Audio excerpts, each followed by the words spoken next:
Hi there, my name is Dr. Brandon Harris, and I'm from the University of Alabama, the Department of Journalism and Creative Media. I'm joined today with Professor Christine Trent and Dr. Christopher Prasad. Say hi, everyone. Hello. In 2018, Tarleton Gillespie argued that platform governance revealed a platform's overall attitude toward content, specifically what is and isn't allowed on that platform. So content moderation then is the process of screening or reviewing if specific content is or isn't permissible on a platform. Basically asking, does this content violate specific policies or values? This process and these values can evolve over time, so drawing attention to things that Twitch moderates as threats reveals the types of content and behaviors that the platform values. This brings up further questions about managing harm on live streaming versus curated platforms like Instagram, YouTube, or TikTok that historically prioritize highly stylized and edited videos. Live streaming is asynchronous communication, and so the threat for violence is often immediate. The same thing that is great for fostering dialogue between a streamer and their chat is what makes the entire modality a potential hazard, because in live streaming, there is no meaningful separation between the subject's life and their content. If a streamer decides to binge drink, do drugs, commit crimes, or worse, there's technically nothing stopping them from broadcasting their behavior to their followers, meaning that Twitch is highly reliant on user reporting as part of its moderation efforts. But this brings us to the question, if a streamer can gamble away someone's life savings in one session, or if they can binge drink and then drive their car, or if they can self-immolate in protest, then why are there so many policies that police clothing and attire, suggested nudity, and people's genitals? So for some context, streamers, like other sort of online content creators, engage in self-branding, entrepreneurial efforts. They want to form emotional bonds with their communities. This ranges from the aspirational streamers, so the ones that are just starting out, all the way to Twitch partners, people who are sort of getting influencer deals, who are getting sponsorships, and who are sort of making a lot of money from the platform. All of this is meant to sort of build their monetization and sort of like ability to actually make a living from the platform. Um, Twitch, the content is primarily based on gaming. Historically, it was a gaming only context for a long time, but it sort of expanded to live chatting and other sort of niche online communities, but there's still a large sort of gaming focus on the platform. And this is in contrast to other platforms, social media platforms that, want dance videos or like fashion and other sorts of like visual content, makeup, and so on and so forth. Tends to focus around gaming or other sort of like tech-centric entertainment contexts.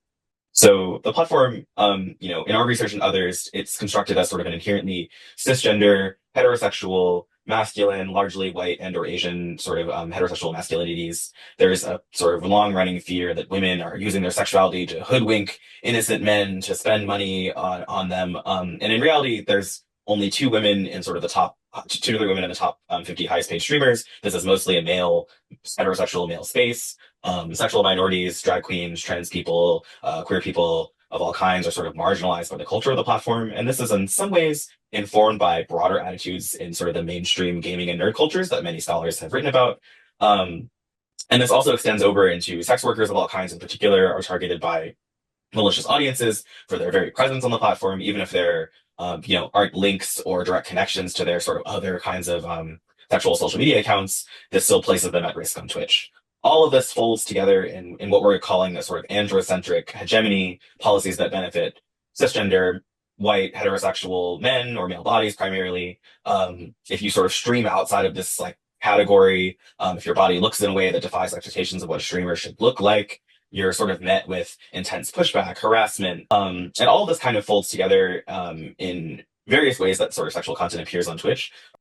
So yeah, what do these content moderation struggles and contestations over marginalized people's bodies look like to the public? Like the history of content moderation on Twitch has been punctuated by this fraught term called metas, sites of public conflict and often scandal about digital content creation and Twitch's governance policy that inevitably converse with the platform's longstanding history in gendered content creation as well as misogynistic harassment. The history of Twitch is immersed in these metas. Like we have, for example, the meta controversy of Twitty streamers. Early misogyny on Twitch often took the form of accusations that women were using their cleavage in unfair ways to take advantage of streaming. Perhaps most notably, we have in 2021 the ascent of the hot tub meta, where women were innovating in the attire loophole, which we'll discuss discuss later, by bringing hot tubs and inflatable pools in their homes so they could swim in a body of water in a swimsuit without violating the rules. Therefore, they were contextually appropriately dressed for the environment. And as a result, this resulted in policy changes, as we'll discuss, of hot tubs, pools, and beaches getting their own sanctioned substream or sub-channel on the platform itself. And then more recently, we have the ascent of the topless meta. In December 2023, mostly women streamers started using censor bars to imply nudity right after Twitch had allowed quote-unquote artistic nudity in arts and games that would allow pixelated nipples to be shown, but not actual human underboob. This broadly manifested in the March 2024 booba meta, where streamers again started using green screen materials on their bottoms and upper bodies to project games and other content onto their physical selves, kind of physically, using the negative space of their bodies to show content to suggest, again, like the topless meta, nudity that wasn't there. Next slide. So what do we make of all the metas and the floating body parts in this approach to platform governance? We are guided by these three questions. How does Twitch govern and manage different types of violence? How does Twitch decide which contexts are more violent than others? And how do Twitch's policies govern people's bodies in the same way they govern violence or not? Inconsistencies between how men and women have been allowed to behave on the platform continue to make context a fraught term. Specifically, as we see men can break the law without triggering punishment or policy changes from Twitch. But as we see from the previous slide, women are frequently punished and surveilled and scrutinized harshly as individuals and cited as the cause to why Twitch has to revamp their policies. Next slide. This started as a two-stage analysis, and so all three of us have been writing about and thinking about Twitch for multiple years. And so we are subject experts and methodological experts in this topic as well. This informed us of a long history of misogyny in games and specifically on Twitch that guided us to this inductive thematic analysis. And so specifically for this first stage, we wanted to use Twitch's terms of service agreements and community guidelines agreements from which platform moderation decisions are made. And so that data was collected from July 2024. That included 66 documents in total, ranging back from 2018 to 2024, which again is slightly alarming that there's only 66 safety documents ranging for 6 years. And so on the second stage of the analysis is a deductive analysis. And so this is where we apply some of our findings and specifically our in-progress theory about androcentric hegemony and incontextual platform moderation. And specifically applying these to two case studies. And so for this first case with Cenat, Cenat is the most popular streamer in 2023 and 2024. And he organized a meetup with an impromptu meetup with his followers in Union Square in New York City. Typically, when a streamer wants to go to a crowded IRL fan meetup, they need to make arrangements with a city government, with a tournament organizer, an event organizer to provide security to guarantee that these sorts of things don't happen. Instead, what happened is Kai basically tweeted out, I'm giving away PlayStation 5s, come to this location around this time, and be there or miss out. And so many of his younger followers flooded to the areas. There was a lot of videos of people jumping on cars and dancing on cars and damaging police cars in different people's businesses and surveillance cars. And so this was labeled by the city of New York a riot. There were actual consequences here. People had to go to court. People were receiving fines. And so it brings up this question of who has the most authority, because the NYPD was doing governance and moderation here, right? They said, you broke our laws, we're handling this. But there was no response from Twitch. This was never discussed. There's no shift in policy. And so even though he was facing trouble with the law and the state of New York and the city of New York, no consequences with the platform or his boss itself. And this is very different from this case. Christine, if you want to go ahead. Our secondary assemblage of case studies draws upon how Twitch revises its nudity and attire policy when confronted with news events and transformations in content genres. As I referenced before, on December 13th, 2023, Twitch made major revisions to its nudity and attire policy to allow for artistic nudity, as many streamers were drawing and animating images that could be considered pornographic, and many of these were AI assisted. For context, months previously in September 2023, Twitch streamers were already involved in deepfake AI pornography scandals, which were misogynist used, wherein misogynists Phillips used AI technology to simulate popular Twitch streamers performing sex acts without their consent. They did not intervene. Policy intervention did not occur in this case until the advent of artistic nudity was involved. And on December 15th, Twitch reversed its policy on artistic nudity to finally curtail the issue. However, come New Year, the platform again revised its attire and nudity policies for the third time in 3 weeks, this time to prevent any suggested nudity, so that some instances of cleavage were in violation of Twitch terms and service and community guidelines, but not all. This 3-week window is what the community refers to as the topless meta, which we highlight as our second case study, to highlight how Twitch spends a disproportionate amount of resources policing women's bodies compared to mitigating other types of harm on its platform. Next slide. Can I use derogatory language in my stream when discussing my teammates' behavior? Depends on the context of your relationship. Are you friends? Do they consent? What does that mean to consent? Are you using hate speech? What defines hate speech? Or are you just being edgy? And that's okay within your sort of gamer community. Who knows? Who determines the context that matter to the platform? If context moderates stream behaviors, who moderates or what moderates context? And one of our first findings really is, what are the contexts for safety? So what does the streamer have to do to keep themselves safe? And how do they keep their audiences safe? And how do they keep their channel safe? So there's this different level of nested safety. Directly from Twitch's community guidelines, individuals who feel targeted by abuse may be required to explicitly indicate that they do not condone harassment via a user report or moderation action, right? So that puts the onus on the streamer to affirmatively indicate to the platform that they do not like what is happening, and this counts as something that is a harassment or some sort of violation. Secondarily, streamers are simultaneously expected to mitigate harassing content, quote unquote, using moderation tools, and they're given good faith protection from suspensions for doing so, allegedly. So streamers are essentially given all of these tools, right? Like Twitch explicitly has pages about how to protect yourself. So they can use the ignore feature, they can block users, they can use auto mod, which is a tool that is supposed to automatically block sort of inappropriate or harassing language that the streamer can set for their channel.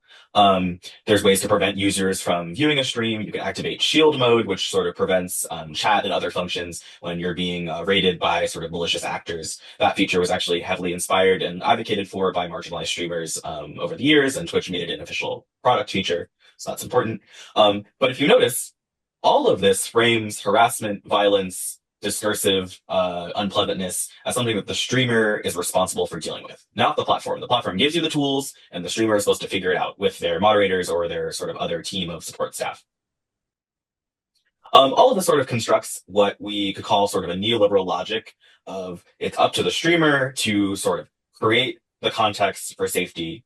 And this kind of comes to a head, particularly for marginalized streamers, as we've discussed. So drag queens have been swatted on Twitch over the years. Trans streamers have been swatted on Twitch over the years. Swatting being that false reports to the police or the FBI or whatever country-specific police force has been made, and essentially, marginalized streamers, regardless of their audience size, regardless of their monetary success, are sort of caught in this double bind of needing to develop elaborate processes for dealing with harassment and safety, while at the same time being vulnerable to the violent context that Twitch itself produces through its sort of botched and inconsistent moderation and safety governance processes. So while there have been updates since 2021, 2022, and in recent years in 23 and 24, the guidelines that we've analyzed still place an enormous burden on streamers to sort of justify their experiences of harassment and then ultimately come up with solutions for that. So these individual piecemeal approaches that Twitch encourages don't really address the platform's deep structural and cultural issues that normalize sort of discursive violence that often become material violence. And so I'm going to talk about something that we're calling contextual moderation. And so here we have two policies that are in the frequently asked questions for civility and respect. And so one of them is, I enjoy friendly banter and trash talk. How can I make it clear that I don't intend to harass anyone? So typically using slurs or foul language like that would not be allowed. But you can see in this highlighted portion that if a discussion becomes heated and goes beyond friendly banter, consider removing yourself from the conversation to prevent the situation from escalating further. So again, there's the exception for the previously stated policy on trash talk and harassment as speech. And specifically, this is preserving someone's right to make these potentially uncomfortable comments in a gameplay context. Both of these highlight potentially conflicting policies, like they directly conflict with one another potentially, but also they show how opaque some of these policies can be, because game studies scholar Christopher Paul calls this the toxic meritocracy of game culture. Through being better than one another in a game. So if I'm playing a multiplayer game, I'm better than you if I have a higher score than you, or if I have more kills than you, I am a better citizen than you and I'm entitled to more rights. But when you consider the context of the early internet and from which the earliest Twitch streamers emerged, the mid 2000s edgy humor era, to take it back to the term meta, with content creators like Logan Paul, Jake Paul, Filthy Frank, iDubbbz, who often use misogyny as an excuse to use naked slurs, or to use offensive behavior in the name of content. We can see Twitch preserving this right to be edgy. And so what does that mean? That Twitch has policies that are supposed to keep vulnerable and marginalized people safe, but not at the expense of the dominant party's ability to have their fun in an edgy way. And that leads us to our third and final finding emerging from this project, which stresses the contextual exception as a vital site of struggle in all these contestations and public conflicts and metas that Twitch and its users are confronted with. From the perspective of institutional documents, context is a geographic relationship. Bodies of streamers and their affiliates, and then those in the background sometimes, collaborate with geography, rooms, sites, beaches, gyms, malls, to create moments potentially where there can be exceptions to otherwise objectionable content. As a colleague showed through their previous screenshot of institutional documents, this is what context looks like institutionally. Places, situations, and attire exceptions. Quote unquote, dress like you're at the beach, as the content community guidelines are frequently refrained. Twitch is fond of literally bolding the genres of content wherein exceptions to objectionable attire can be made, like IRL streaming, contextual transitions, which is when streamers transition from one outfit to another. So a certain allowance of cleavage and skin and posing can be allowed in the moment of like moving in from one context to another, right? And from this vantage, the contextual exception, which allows streamers this leeway, is formulated from a complex algorithm, so to speak, between attire, location, and, as we find frequently, genitals. Next slide. So contextual exceptions in broad strokes are where rules can be broken and how. And this is almost, as we find, almost all integrally gendered, takes place in gendered movements and targets gendered modes of performance. In practice, the creation of exceptions is much more corporeal and tied to fraught anti-woman and misogynistic online movements. The history of body parts being sites where exceptions had to be made is a storied one on Twitch alone, which one journalist summarized as, quote, an arms race between sexy entrepreneurs and Twitch itself, end quote. I just also want to highlight that these contextual documents are living documents, as very recently they have updated the contextual exceptions to be made for breastfeeding on stream, whereas previously the streamer, like on the far right here, is showcased using the hot tub filter, again drawing upon the exceptions made for her swimsuits for those in aquatic bodies of water to obscure both chest and child from view of her audience. The site of contextual exceptions are ongoing negotiations that cannot be divorced from particularly gendered Twitch creators as both circumventors and innovators of the types of ways and what can be streamed. Next slide. So this loose kind of ad hoc approach of what is contextually appropriate on Twitch has often been either cited or dismissed in popular discourse as loophole, a loophole that allows for the creation of categories like hot tubs, pools, and beaches where women so happen to dominate. This approach to context sets stage for the idea on Twitch that vocation is shaped by location. In other words, the activities and spaces where streamers work and produce content is informed by their context, and that by way of it informs how they are regulated. However, looking at incidences like the Cenat riot and related public disturbances alongside the asymmetric reaction we have to mostly women streamers streaming from their swimsuits in their bathrooms, comparing these case studies, we notice that these infractions are not governed by the same principles of contextual flexibility, even where they might seem to apply. This raises the question, how can Twitch move beyond merely listing context exceptions to embracing more of a form of broadly context acceptance, allowing for broader understandings of what streaming can be and who it can be for? Next slide. But in conclusion, what we have found is that context normalizes and privileges streamer as white or Asian, who is male and cisgendered. Context is specifically contingent on definitions and content from community and other platforms, which also means that context is inconsistent. However, this creates playful moments of resistance where women and other marginalized folks succeed in spite of hostile governance and trolling. And so in the instance of Amaranth and Pokimane, who you've seen throughout these slides, they are still some of the top performers on Twitch, despite these setbacks, despite this androcentric governance that disproportionately affects them and their bodies.